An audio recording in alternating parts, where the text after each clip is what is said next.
सुप्रभात विद्यार्थी मित्रांनो, आज आपण मागील प्रश्नपत्रिकेतील 26 पासून 46 पर्यंतचे जे प्रश्न होते त्या प्रश्नांचं विश्लेषण आपण बघितलं होतं। आता आजच्या तासिकेत आपण त्या पुढील प्रश्नांचं विश्लेषण या ठिकाणी घेणार आहोत। आपल्याला पुढचा प्रश्न दिलेला आहे, एका सांकेतिक भाषेत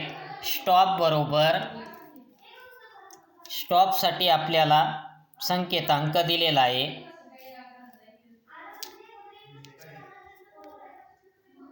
स्टॉपसाठी काय दिलं आहे आपल्याला, Q P U T, त्याच्यानंतर बेंड BEND, या बेंडसाठी दिला आहे आपल्याला EOFC,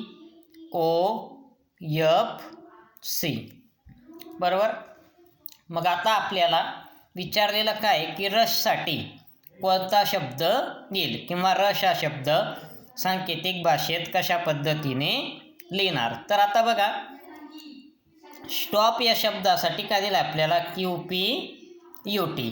इथं जर आपण बघितलं तर हा यस आहे। ABCD मध्ये यस नंतर काय येतो, टी, पण हा यसच्या पुढचा येणारा अक्षर टी हा कुठं लिहिला आहे आपण, शेवटी 4 नंबरला। त्याच्यानंतर मग इथं पण काय दिलं आपल्याला, रश RUSH। मग आता बघा, आर नंतर काय येतो, यस। जे लेटर सुरुवातीला आहे त्याचा पुढचं लेटर सांकेतिक शब्द लिहिताना कुठं लिहितोय आपण, शेवटी, बरोबर। मग हा जो रश शब्द आहे RUSH, मग या आरचं पुढचं लेटर कोणतं येतं, यस, मग ते यस कुठं येईल, तो शेवटी, बरोबर। त्याच्यानंतर सुरुवातीला क्यू दिलाय, पी नंतर काय येतो, क्यू, शेवटचं लेटर जे त्याच्या पुढचं अक्षर कुठं लिहिलं, सुरुवातीला। मग आता इथं रशमध्ये शेवटचं अक्षर काय आहे, एच। मग आपलं ABCD मध्ये एचच्या पुढे काय येतो, आय, मग सुरुवातीला काय येईल, आय। नंतर बघा, टी नंतर यू येतो 2 आणि 3 नंबरला। मग 2 नंबरचं जे अक्षर आहे आपलं टी, त्याच्या पुढचं येणारं लेटर तो त्याचा संकेत आहे, ते कुठं लिहिलं आपण, 3 नंबरला। मग इथं यू नंतर काय येतो, PQRSP, यू नंतर काय येतो, व्ही। मग हा यू 2 नंबरला आहे, मग व्ही कुठं येईल, 3 नंबरला, बरोबर। त्याच्यानंतर ओ होता 3 नंबरला, ओ नंतर काय येतो, पी, पण त्या ओचा संकेत कुठं लिहिला आपण, 2 नंबरला। मग इथं 3 नंबरला काय आहे, यस, यस नंतर काय येतो, टी, यस 3 नंबरला आहे, त्या यसचा संकेत कुठं लिहिणार आपण, 2 नंबरला। म्हणजे रश या शब्दासाठी आपल्याला संकेतांक काय मिळतो, ITVS। मग ITVS म्हणजे काय झालं आपलं उत्तर, पर्याय क्रमांक 3। बघा, पुढचा प्रश्न दिला आहे आपल्याला। पुढचं जे 2 प्रश्न आहेत 48 आणि 49, या 48 आणि 49 हे 2 प्रश्न सुद्धा काय आहेत, सांकेतिक भाषेवर आधारित प्रश्न आपल्याला त्या ठिकाणी दिलेले आहेत। एका सांकेतिक भाषेत काय दिलं आपल्याला, सदन हा शब्द कसा लिहितात, चौकोन, वर्तुळ, गुणाकाराची फुली, बरोबर।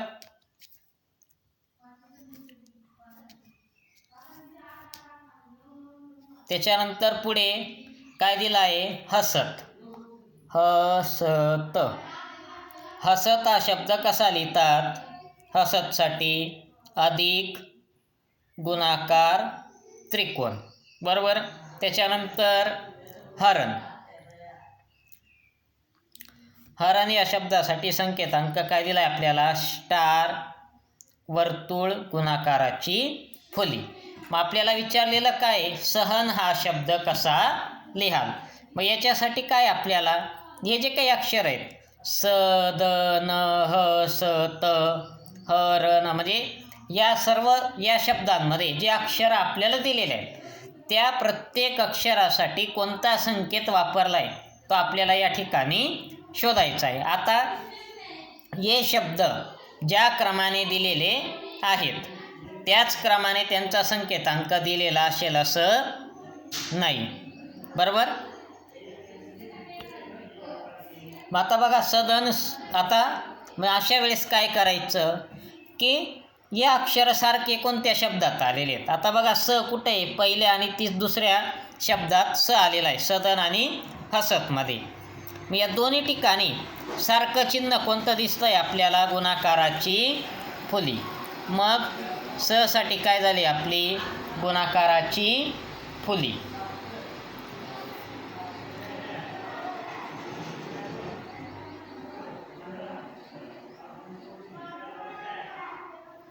बरोबर. त्याच्यानंतर पुढे बघा न दिलेला आहे. आता न काय आपला पहिल्या आणि तिसऱ्या शब्दात म्हणजे सदन आणि हरण दोघांमध्ये न आहे. बरोबर.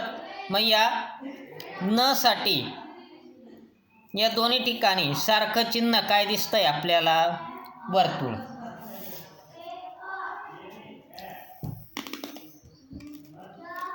मग न साठी काय आला, वर्तुळ.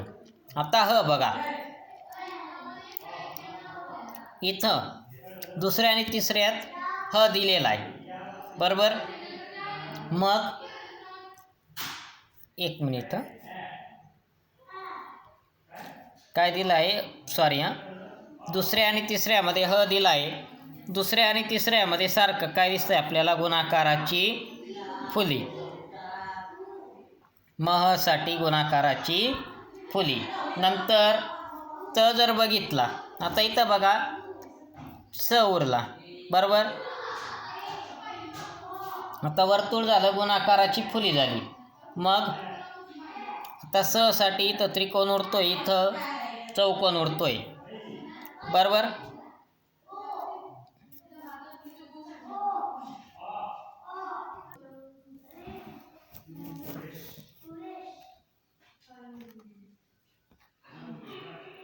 आता इथं देताना आपल्याला चूक काय केली त्यांनी, हा जो सदन शब्द दिलाय या सदनमध्ये हा जो चौकोन दिलाय, या चौकोनाच्या ऐवजी काय पाहिजे होता, तिथं त्रिकोण. काय पाहिजे होता, त्रिकोण. बरोबर. मग आता बघा पहिल्या नवीन सांगतो तुम्हाला.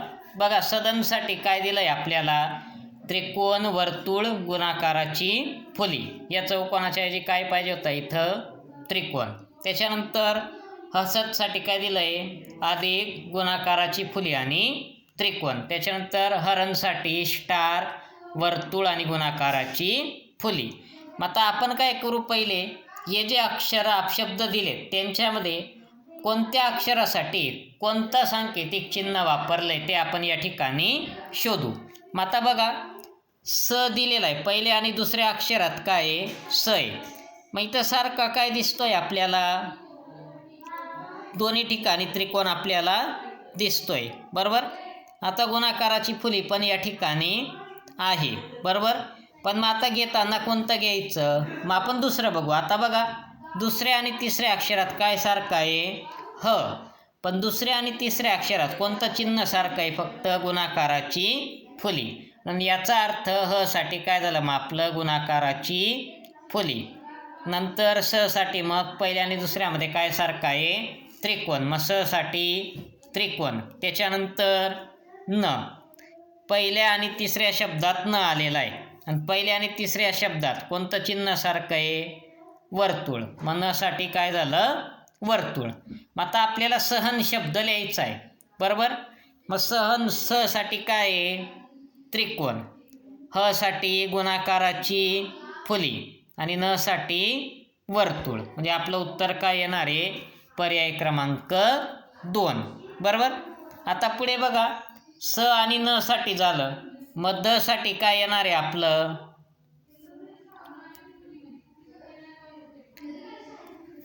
आता पुढचा प्रश्न काय विचारला आहे आपल्याला की स्टार, अधिक स्टार आणि गुणाकाराची फुली याच्यापासून काय तयार होईल. बरोबर. मग आता अधिक साठी काय ते आपल्याला शोधावं लागेल. मग इथं बघा ह साठी आपण गुणाकाराची फुली घेतली आहे, स साठी त्रिकोण. तर त साठी काय येणार आहे आपली, त साठी काय येईल मग बेरजेचं चिन्ह. मग आपल्याला विचारलेलं काय आहे, बेरीज कोणकोणते चिन्ह वापरून विचारलंय, बेरीज, स्टार आणि त्रिकोण.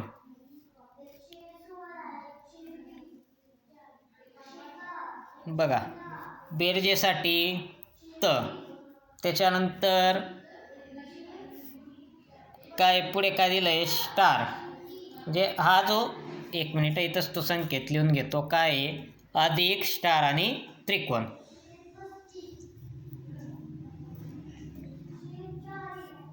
अधिक स्टार आणि त्रिकोण याच्यामुळे कोणता शब्द तयार होईल. आता अधिक साठी काय आहे त, बरोबर. त्याच्यानंतर स्टार साठी काय येतो ग, सॉरी स्टार साठी काय येतो आपला र, आणि त्रिकोणसाठी काय आहे स. काय त्रिकोणसाठी स. मग कोणता शब्द तयार होतो, तरस. कोणता शब्द तयार होतो या ठिकाणी, तरस हा शब्द तयार होतो. आता पुढचा 50वा प्रश्न काय दिला आपल्याला, प्रश्नाकृतीची आरशातील प्रतिमा पर्यायातून निवडा.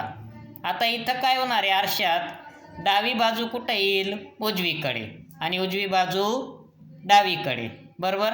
मग इथं आरशातील प्रतिमा जी, ती आरशातील प्रतिमा कोणती मिळणार आहे आपल्याला, पर्याय क्रमांक 4. कोणती मिळेल, पर्याय क्रमांक 4.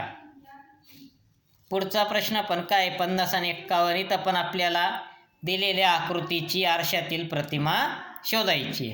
मग आरशातील प्रतिमा जर आपण बघितली तर कोणती तयार होईल मग 51ची, पर्याय क्रमांक 2. त्याच्यानंतर 52 आणि 53 मध्ये काय बघायचं आहे, पाण्यातील प्रतिबिंब किंवा जलप्रतिबिंब. आता जलप्रतिबिंबात काय होतं, दिलेली आकृती काय होते, उलट होते. आता हा भाग खाली, तो जाताना कुठं जाईल, वरती. आता पहिल्या, दुसऱ्या आणि तिसऱ्यामध्ये तो भाग वरती दाखवला आहे, चौथ्यात दाखवलेला नाही. चौथं उत्तर कट होईल, बरोबर. त्याच्यानंतर ही बाजू कुठं येईल बरं, खाली, आणि हा भाग कुठं जाईल, वरती. म्हणजे हे कसं होईल, या पद्धतीने, बरोबर. आणि ही आकृती कशी होईल, ही अशी होईल. मग असं कुठं दाखवलेलं आहे आपल्याला, पर्याय क्रमांक 2 मध्ये. म्हणून आपलं उत्तर काय येईल मग, पर्याय क्रमांक 2. त्याच्यानंतर पुढचा जो 53वा प्रश्न आपल्याला दिलेला आहे, याच्यात सुद्धा दिलेली आकृती काय करायची, उलट. मग उलट केल्यानंतर आता ह्या वर्तुळात हा जो बाण दाखवला आहे, तो बाण कुठं जाईल, उलट होईल. उलट झाला, त्याची दिशा बदलेल का, नाही, त्याची दिशा बदलणार नाही. तो आहे त्याच दिशेला राहील. इकडं तो उजवीकडे दाखवला आहे, तर आपल्या आकृतीत पण तो उजवीकडेच असेल. दुसऱ्या आणि तिसऱ्या आकृतीत तो डावीकडे दाखवला आहे, पण दुसरी आणि तिसरी आकृती हे उत्तर येणार नाही. मग राहिलं पहिल्या आणि चौथ्यामध्ये. पण पहिल्या आणि चौथ्यामध्ये काय केलं आहे त्यांनी, हे बेरजेचं गुणाकाराचं जे चिन्ह आहे त्याची जागा बदललेली आहे. आपल्या पाण्यातल्या प्रतिबिंबात जागा बदलते का, नाही. म्हणून आपलं उत्तर काय येईल मग, पर्याय क्रमांक 4. आता पुढे बघा, पुढचा 54वा प्रश्न जो आपल्याला दिलेला आहे, तो प्रश्न काय दिला आहे, महेश व रमेश यांच्या वयांची बेरीज 15 वर्षे आहे. काय दिलं आहे आपल्याला, महेश आणि रमेश यांच्या वयांची बेरीज किती आहे, 15 वर्ष. रमेश व उमेश यांच्या वयांची बेरीज 20 वर्ष आहे. महेश व उमेश यांच्या वयांची बेरीज 25 वर्ष आहे. तर महेशचे वय किती. आता बघा दिलेलं काय आहे, महेश आणि रमेश या दोघांच्या वयाची बेरीज किती आहे, 15. त्याच्यानंतर रमेश अधिक उमेश यांच्या वयाची बेरीज दिली आपल्याला 20, बरोबर. आणि पुढे काय म्हणतायत ते की महेश व उमेश, महेश आणि उमेश यांच्या वयांची बेरीज किती आहे 25. मग त्याच्यावरून महेशचं वय किती असेल ते आपल्याला विचारलेलं आहे. आता बघा महेश आणि रमेशच्या वयाची बेरीज किती आहे 15. रमेश व उमेश यांच्या वयाची बेरीज किती आहे 20 आणि महेश व उमेश यांच्या वयाची बेरीज दिली आपल्याला 25. बरोबर. आणि विचारलेलं काय महेशचं वय. आता महेशचा 2 ठिकाणी उल्लेख आहे. बरोबर. महेश आणि रमेश यांच्या वयाची बेरीज किती आहे 15. महेश व उमेश यांच्या वयाची बेरीज किती आहे 25. बरोबर. मग आपण याला 1, 2 आणि 3 असे जर नंबर दिले, मग 3 मधून जर 1 वजा केलं तर काय मिळेल आपल्याला रमेश वजा उमेश यांचं वय किती मिळतं 5. बरोबर. आणि नंतर रमेश व उमेश यांच्या वयांची बेरीज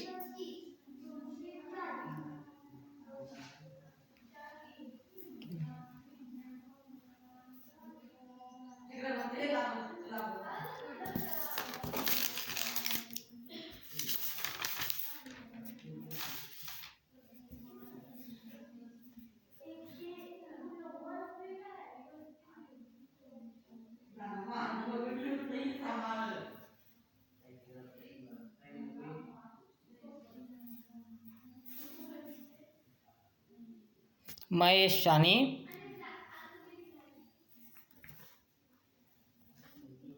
एक मिनिट यांना नंबर काय दिले आपण 1, 2 आणि 3. आता बघा इथं काय करतो मी महेश आणि रमेश यांच्या वयांची बेरीज 15. रमेश आणि उमेश यांच्या वयांची बेरीज आहे 20. महेश आणि उमेश यांच्या वयांची बेरीज किती आहे 25. बरोबर. मग आता काय करतो याच्यातून तिसऱ्यामधून दुसरं वजा करतो 3 वजा 2. मग 3 मधून समीकरण 2 जर आपण वजा केलं तर काय मिळेल आपल्याला महेश वजा रमेश याचं वय किती मिळेल 25 मधून 20 गेले 5. नंतर या दोघांची जर बेरीज केली तर आपल्याला महेशचं वय किती मिळतं मग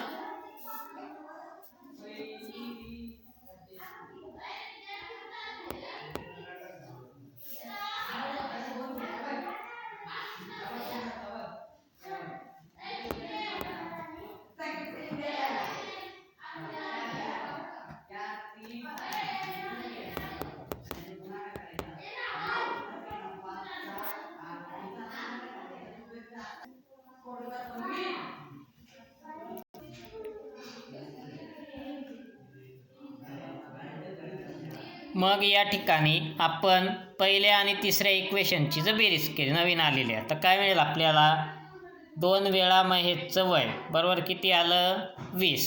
म्हणजे महेशचं वय किती मिळेल ना आपल्याला 10 वर्ष त्या ठिकाणी मिळणारे. किती मिळणारे महेशचं वय 10 वर्षे. बरोबर. आता बघा पुढचा प्रश्न बघू. पुढचा प्रश्न काय दिला आपल्याला की 10 प्रयत्नांच्या नेमबाजी स्पर्धेत अचूक नेम असल्यास 3 गुण दिले जातात. बरोबर. व नेम चुकल्यास 1 गुण कमी केला जातो. जान्हवीला एकूण 18 गुण मिळाल्यास तिचे किती नेम अचूक लागले. आता प्रयत्न किती होते 10 प्रयत्नांच्या नेमबाजी स्पर्धेत काय करतायत ते अचूक नेम लागल्यास किती गुण दिले जात आहेत 3.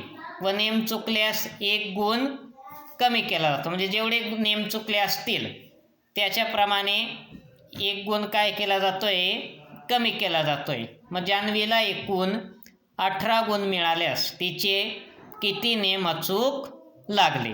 बरोबर. मग आता इथं बघा गुण किती मिळालेत तिला 18. बरोबर.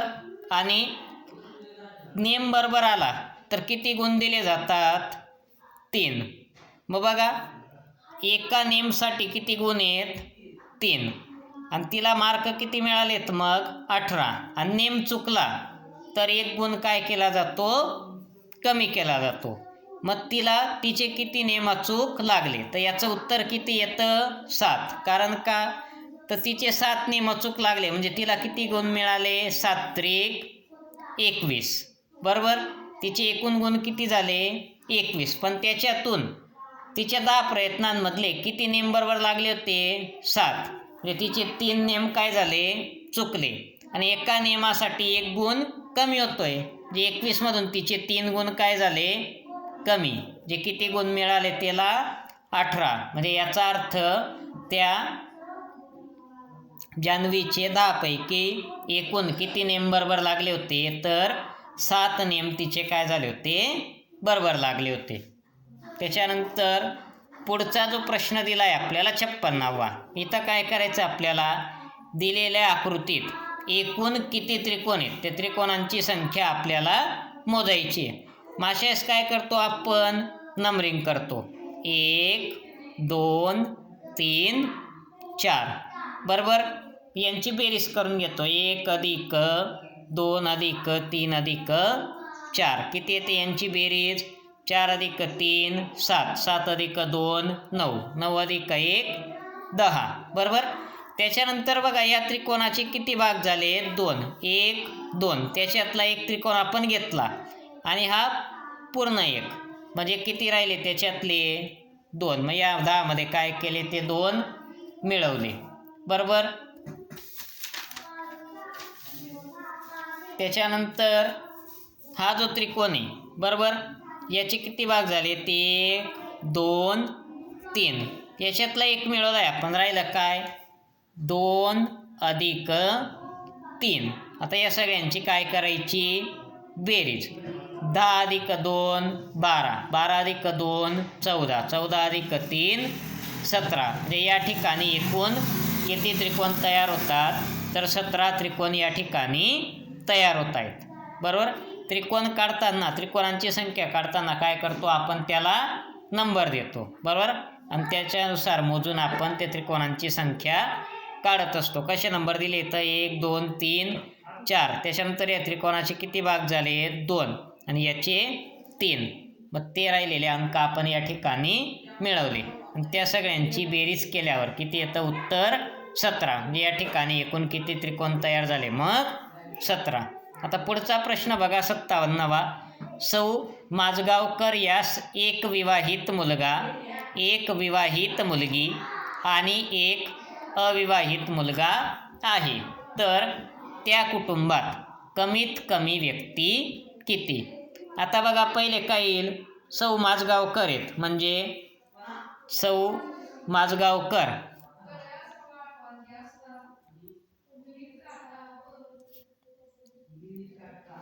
सौ माजगावकर आणि त्यांचे पती हे झाले 2. बरोबर. त्याच्यानंतर त्यांना एक विवाहित मुलगा आहे, म्हणजे तो मुलगा आणि त्याची बायको, म्हणजे ती काय झाली, माजगावकरांची सून. बरोबर. पुढे काय म्हणता येते, एक विवाहित मुलगी. आता विवाहित मुलगी ती कुठं असणार आहे, तिच्या सासरी, म्हणजे ती त्यांच्या कुटुंबाचा हिस्सा राहणार नाही आपल्याला, कारण कमीत कमी व्यक्ती विचारले आहेत. बरोबर. आणि एक मुलगा काय त्यांचा अविवाहित, कसा आहे, अविवाहित. मग एकूण संख्या किती झाली, 1 2 3 4 5. म्हणजे त्यांच्या कुटुंबात कमीत कमी किती व्यक्ती असतील, 5. बघा पुढचा प्रश्न कधी आपल्याला, खालील आकृतीत एकूण पृष्ठभाग किती. आता या ठिकाणी आपल्याला प्रत्यक्ष पृष्ठभाग त्या ठिकाणी मोजायचे असतात. मग किती येतील, 1 2 3 4 5 6 7 8 9 10 11 12 13 आणि 14. किती पृष्ठभाग येते, एकूण 14. जे दिलेल्या आकृतीला एकूण किती पृष्ठभाग आहेत, तर 14 पृष्ठभाग या ठिकाणी दिलेले आहेत. हे पृष्ठभाग काढण्यासाठी कुठलंही सूत्र आपल्याला या ठिकाणी दिलेलं नाही. आपल्याला प्रत्यक्ष ते पृष्ठभाग त्या ठिकाणी मोजायचे असतात. आता पुढचा प्रश्न बघा. पुढचा प्रश्न काय दिला आहे आपल्याला, 59 नंबरचा. पेरूला चिकू म्हटले, चिकूला आंबा म्हटले, आंब्याला डाळिंब म्हटले, डाळिंबाला सफरचंद म्हटले, तर फळांचा राजा कोण? आता फळांचा राजा कोण असतो? आंबा, बरोबर. इथं आंब्याला काय म्हटलंय आपण? डाळिंब. काय म्हटलंय आंब्याला? डाळिंब. म्हणजे मग फळांचा राजा कोण येणार आहे? डाळिंब. कोण येईल? डाळिंब. आता पुढचा प्रश्न बघा, 60 ते 63 या प्रश्नांसाठी आपल्याला सूचना काय दिलेली आहे? खालील मालिकेत प्रश्नचिन्हाच्या जागी येणारे पद ओळखा, बरोबर. मग काय संख्या दिल्यात आपल्याला 60 नंबरच्या प्रश्नात? 2, 3, 5, 8, 11, 18, 23, 38 आणि 47, बरोबर. मग या ठिकाणी विचारलेलं काय आपल्याला की प्रश्नचिन्हाच्या जागी कोणती संख्या येईल? या ठिकाणी जर आपण बघितलं तर कसं दिलं आहे? 2, नंतर 5, 11, 23 आणि 47 यांच्यामध्ये एक क्रम आहे. तो क्रम काय आहे? 2 गुणिले 2 अधिक 1, 2 दुणे 4, 4 अधिक 1 5. जी संख्या आहे त्या संख्येची काय करायची? दुप्पट. आणि त्या दुपटीमध्ये किती मिळवायचा? 1. मग बघा 5, 5 दुणे 10, 10 अधिक 1 11, 11 नंतर काय 1 सोडून 23, 11 दुणे 22 अधिक 1 23, 23 नंतर 1 सोडून कोणती संख्या आहे? 47, 23 दुणे 46, 46 अधिक 1 47. आता दुसरा क्रम इथं काय आहे? 3, 3 नंतर 1 सोडून काय आहे? 8, 8 नंतर 1 सोडून 18, 18 नंतर 1 सोडून 38, 38 नंतर काय येईल ते विचारलंय. मग 3 नंतर काय दिलं आहे? 8, 3 गुणिले 2 अधिक 2. म्हणजे पहिल्या वेळेस काय केलं होतं आपण? दिलेल्या संख्येची दुप्पट करून त्याच्यात 1 मिळवला होता. आता काय करायचं आहे? दिलेल्या संख्येची दुप्पट करायची आणि त्याच्यात 2 मिळवायचा. 3 दुणे 6, 6 अधिक 2 8, 8 दुणे 16, 16 अधिक 2 18, 18 दुणे 36 अधिक 2 38. मग आता 38च्या पुढची विचारली आहे, मग काय येईल? 38 गुणिले 2 अधिक 2, 38 दुणे 76, 76 अधिक 2, 76 अधिक 2 किती येतात? 78. म्हणजे आपलं उत्तर काय येणार आहे? पर्याय क्रमांक 2 78.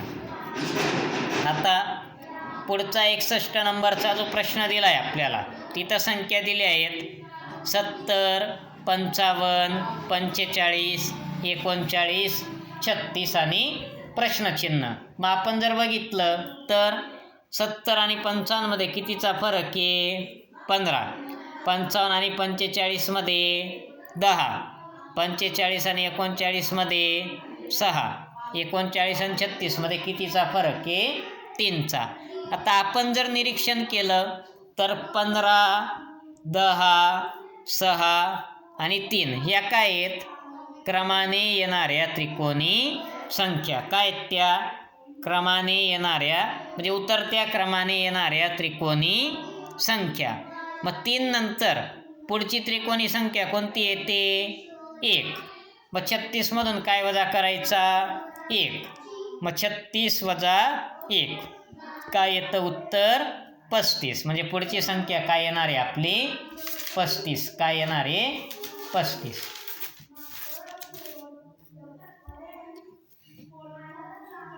त्याच्यानंतर पुढे बघा आपल्याला चिन्हांची मालिका दिलेली, बरोबर. प्रत्येक मालिकेत 5 चिन्ह दिलेले आहेत आणि आपल्याला प्रश्नचिन्हाच्या जागी काय येईल ते आपल्याला विचारलेलं आहे. आता आपण जर तिन्ही ठिकाणी निरीक्षण केलं तर पहिले जे 2 चिन्ह आहेत @ आणि नॉट इक्वल टू, या 2 चिन्हांची जागा बदललेली नाही. म्हणजे चौथ्या ठिकाणी पण काय होणार आहे? ते चिन्ह काय येणार आहेत? पहिल्या आणि दुसऱ्या पोझिशनलाच त्या ठिकाणी येणार आहेत. म्हणून आपला चौथा पर्याय काय होतो? उत्तरातून कट होतो.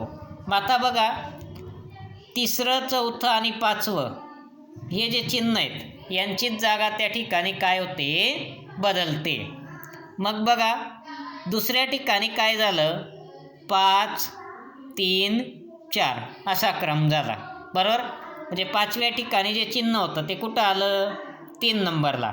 3 आणि 4 कुठं झाले पुढे सरकले. पुढे काय झालं हा 1 2 जसाच्या तसा आहे त्याचा काही विचार करायचा नाही. पुढे काय झालं मग 4 5 3 जे शेवटचं जे चिन्ह होतं ते कुठं आणलं 3 नंबरला. मग आता इथं बघा शेवटी काय 3 नंबरचं चिन्ह आहे ते कुठं येईल जे 5 नंबरला आहे ते कुठं येईल 3 नंबरला बरोबर.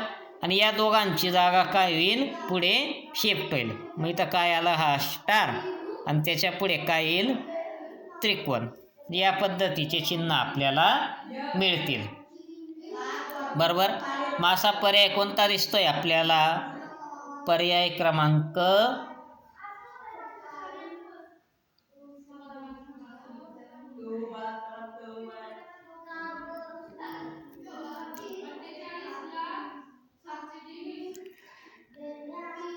त्रिकोण आणि हॅश सर्कल उलटलेलं गेलं.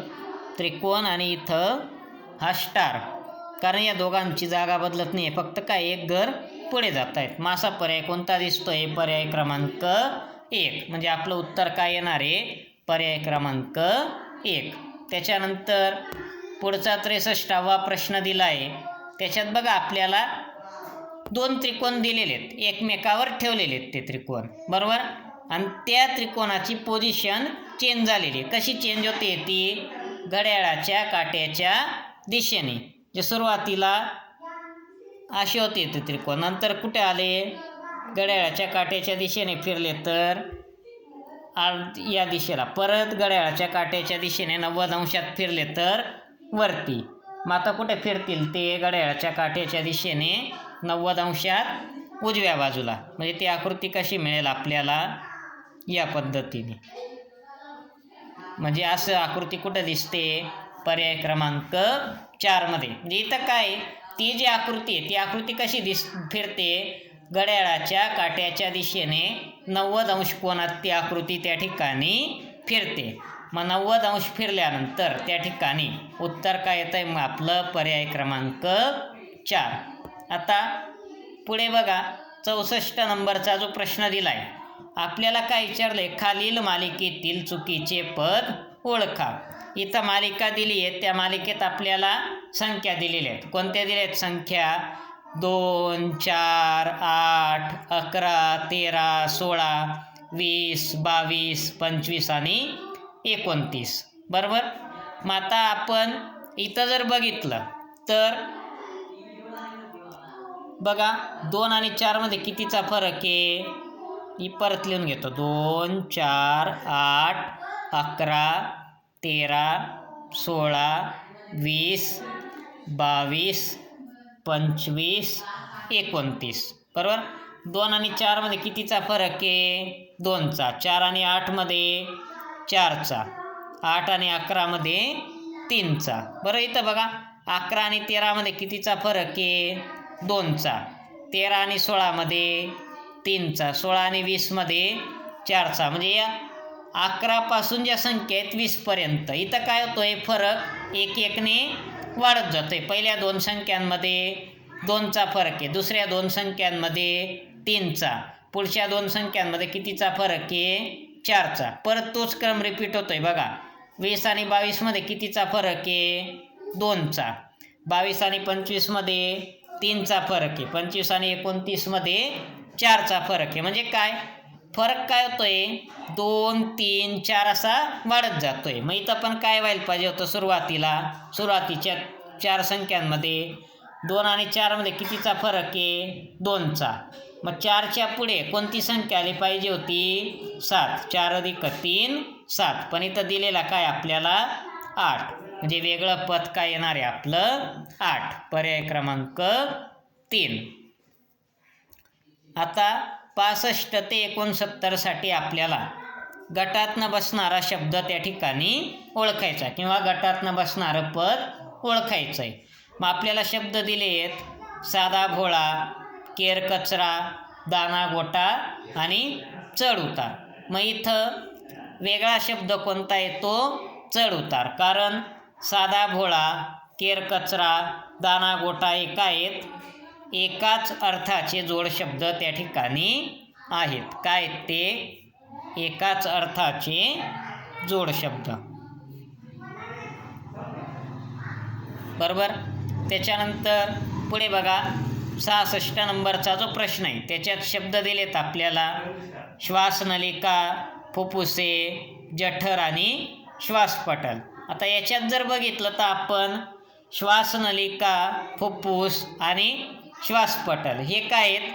श्वसन इंद्रिय. काय आहेत ते? आपले श्वसन इंद्रिय. हे जे 3 शब्द आहेत हा कशाचा गट आहे? श्वसन इंद्रियांचा गट त्या ठिकाणी आहे. जठर हे आपलं श्वसन इंद्रिय नाही, म्हणून या ठिकाणी वेगळा शब्द कोणता येणार आहे? आपला जठर. कोणता येणार आहे? जठर. त्याच्यानंतर पुढचा प्रश्न दिला आहे बघा 67. याच्यात आपल्याला 4 संख्या दिलेल्या आहेत. त्या संख्या आहेत आपल्या 645, 871, 942 आणि 276. आता या संख्यांचं जर आपण निरीक्षण केलं तर या ठिकाणी या संख्येतील अंकांची जर आपण बेरीज केली 6 + 4 10, 10 + 5 15, किती आली बेरीज? 15. 8 + 7 15, 15 + 1 16. आता पुढची जी संख्या आहे 942 त्या संख्येतील अंकांची बेरीज करू. 9 + 4 13, 13 + 2 15. पुढची संख्या काय दिली आपल्याला? 276. या संख्येतील अंकांची बेरीज केली तर किती येते ती? 2 + 7 9, 9 + 6 15. मग आपण जर बघितलं तर 645, 942 आणि 276 ह्या ज्या 3 संख्या आहेत या 3 संख्येतील अंकांची बेरीज किती येते? 15. आणि 871 ही जी संख्या आहे या संख्येतील अंकांची बेरीज किती आहे? 16. म्हणून इथं वेगळं उत्तर काय येणार आहे आपलं? पर्याय क्रमांक 2 871. बरोबर. त्याच्यानंतर पुढचा प्रश्न आहे 68वा. तिथं संख्या दिल्या आहेत आपल्याला 63, 76, 114 आणि 209. कोणत्या संख्या आहेत? 63, 76, 114 आणि 209. आता याच्यातल्या 76, 114 आणि 209 या ज्या संख्या आहेत या संख्यांना 19ने भाग जातो. काय होतं? या संख्यांना 19ने भाग जातो. परंतु 63 ही जी संख्या आहे या संख्येला 19ने भाग जात नाही. म्हणून वेगळी संख्या कोणती येणार आहे? पर्याय क्रमांक 1 63. पुढचा प्रश्न 69वा. बरोबर. या प्रश्नात आपल्याला काय दिले आहेत? आकृत्या. आणि या 4 आकृत्यांमध्ये वेगळी आकृती कोणती येईल ती आपल्याला विचारलेलं आहे. मग इथं वेगळी आकृती कोणती येते? पर्याय क्रमांक 4. कारण उरलेल्या आकृत्या काय आहेत? घड्याळाच्या काट्याच्या दिशेने त्या ठिकाणी रोटेट होत आहेत. पण ही आकृती रोटेट झाल्यानंतर हा जो चौकोन आहे हा कुठं यायला पाहिजे होता? उजव्या बाजूला, पण तो आलेला कुठं आहे? डाव्या बाजूला. म्हणून वेगळी आकृती कोणती येते? पर्याय क्रमांक 4. त्याच्यानंतर पुढचा जो प्रश्न आपल्याला दिलेला आहे 70वा तो प्रश्न दिला आहे आपल्याला कॅलेंडरवर म्हणजे दिनदर्शिकेवर. काय म्हणतायत ते? 2024 सालातील 15 जानेवारी रोजी मकर संक्रांती दिवशी सोमवार असल्यास त्या वर्षात कोणता वार 53 वेळा येईल? आता काय असतं? वर्षाच्या सुरुवातीला 1 आणि 2 तारखेला जे वार येतात ते वार किती येतात त्या वर्षात? 53 वेळा त्या ठिकाणी येत असतात.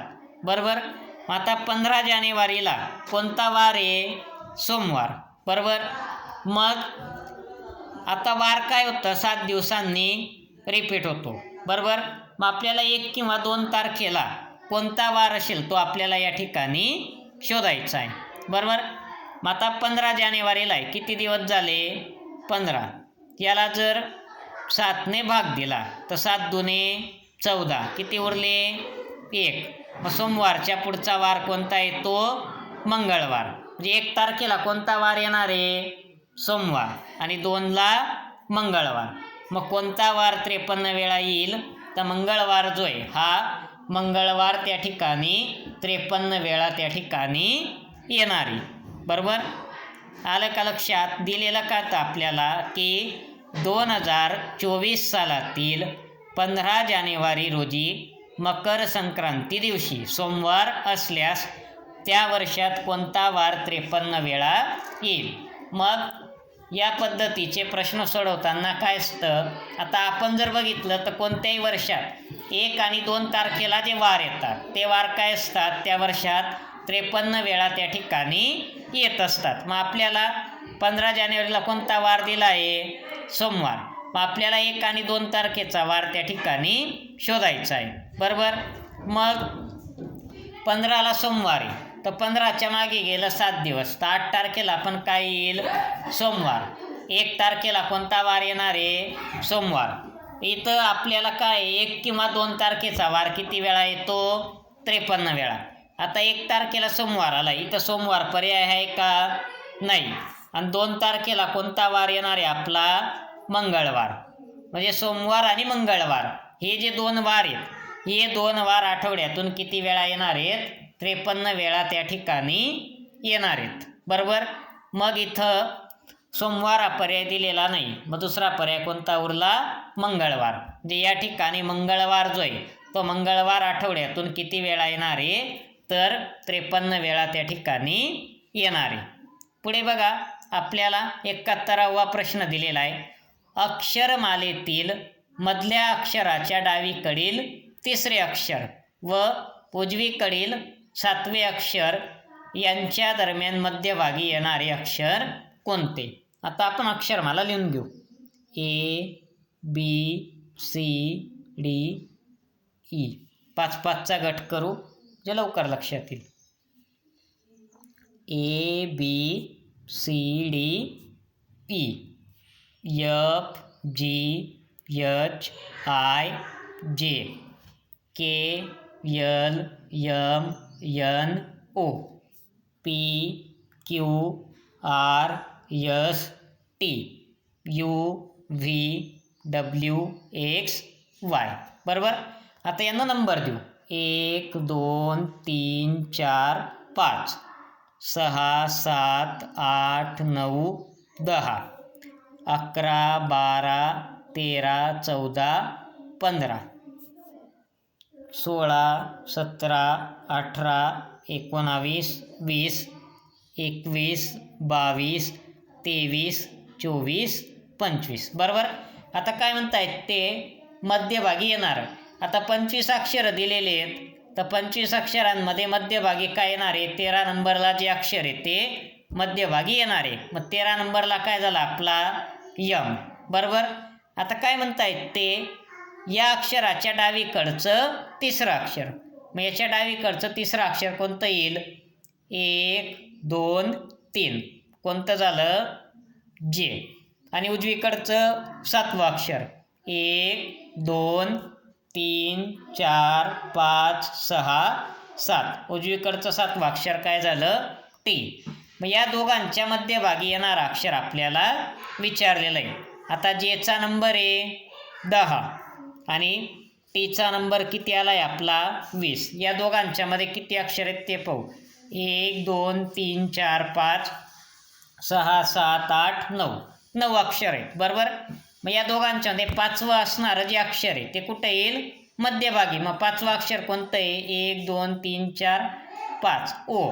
म्हणून मध्यभागी कोणतं अक्षर येईल? मग ओ हे अक्षर त्या ठिकाणी मध्यभागी येईल. आता पुढचा 72वा प्रश्न बघा.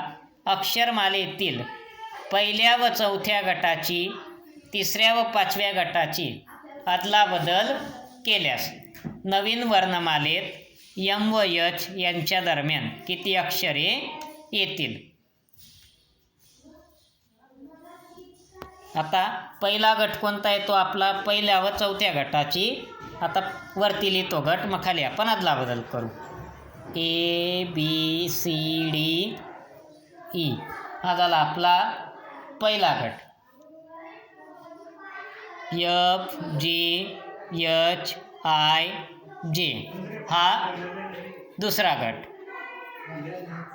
KLMNO हा तिसरा गट, PQRST हा चौथा गट आणि UVWXY हा कितवा गट आहे आपला? पाचवा.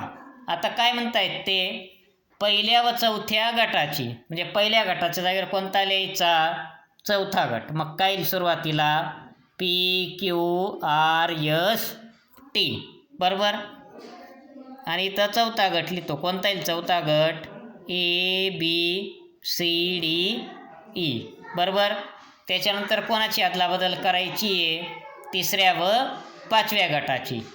तिसरा गट पाचव्याच्या जागेवर लिहितो. कुठं लिहितो? इथं. काय येईल तिसरा गट? KLMNO. दुसरा गट जसाच्या तसा. काय दुसरा गट? FGHIJ. आणि तिसऱ्याच्या जागेवर पाचवा गट UVWXY. मग काय विचारलं आहे आपल्याला? M व H यांच्या दरम्यान किती अक्षरे येतील? आता M हा इथं आणि H कुठं आहे आपलं? या ठिकाणी. मग किती अक्षर आहेत ते मोजू.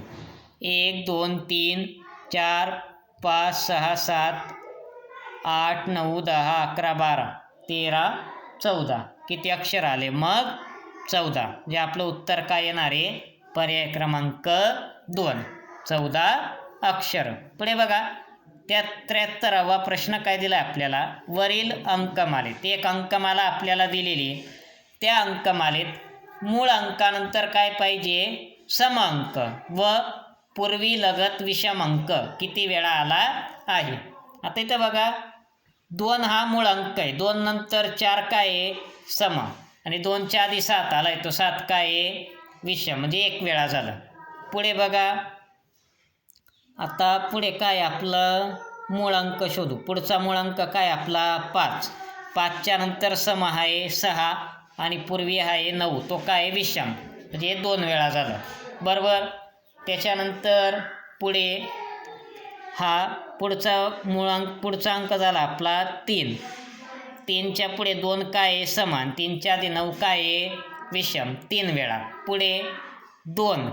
2च्या नंतर 2 हा सम पण आहे मूळ अंक पण आहे. 2 नंतर काय? 2 हा सम अंक आणि 2च्या आधी 3 हा विषम अंक, म्हणजे एकूण किती वेळा आलं?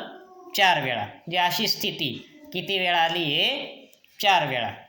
आता 74 आणि 75वा प्रश्न हा आपलं सामाजिक आणि भावनिक बुद्धिमत्तेवर त्या ठिकाणी विचारलेला आहे. पुढचा प्रश्न काय? स्वच्छता हीच सेवा या उपक्रमात तुमची अयोग्य कृती कोणती? अयोग्य कृती ओळखायची. पहिलं काय? स्वतः झाडू घेऊन स्वच्छता करणे योग्य आहे. गावच्या पारावर स्वच्छतेची प्रतिज्ञा घेणे ही पण योग्य कृती आहे. पुढे काय? इतरांकडून गाव स्वच्छ करून घेणे ही काय? चुकीची कृती येईल. कारण स्वच्छता ही सेवा याच्यात काय उपक्रमात आपण स्वतः सहभाग घेतला पाहिजे. इतरांकडून गाव स्वच्छ करून घेणे याच्यात आपला स्वतःचा सहभाग दिसत नाही. म्हणून आपलं उत्तर काय येईल? पर्याय क्रमांक 3. चौथी कृती काय? गावचा रस्ता नाले साफ करणे ही पण योग्य कृती आहे. म्हणून अयोग्य कृती काय झाली आपली? पर्याय क्रमांक 3. पुढचा प्रश्न दिलाय 75वा. यात्रेमध्ये गेल्यानंतर तुमची योग्य कृती कोणती? आता इथं योग्य विचारलेली आहे. पहिला पर्याय दुकानातील खाऊ चोरून घेणे ही कृती योग्य नाही.